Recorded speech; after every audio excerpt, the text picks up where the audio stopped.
Andrea Chessa, l'abbiamo detto tante volte, dove ti mette il mister tu vai e fai sempre la tua grande partita. Oggi ti abbiamo visto tra l'altro in una giornata caldissima tra i più reattivi.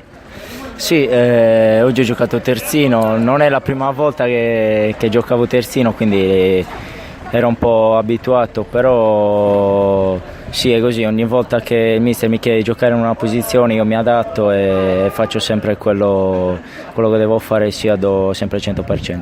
Tra l'altro Torres, miglior difesa di questo campionato, quindi insomma, è un primato che condividi con i tuoi colleghi di reparto. Sì, questo è un dato molto importante, perché essere la miglior difesa del campionato vuol dire che siamo una squadra solida e dietro sappiamo muoverci, ma comunque è merito anche di tutta la squadra, partendo dall'attaccante sino ad arrivare al portiere.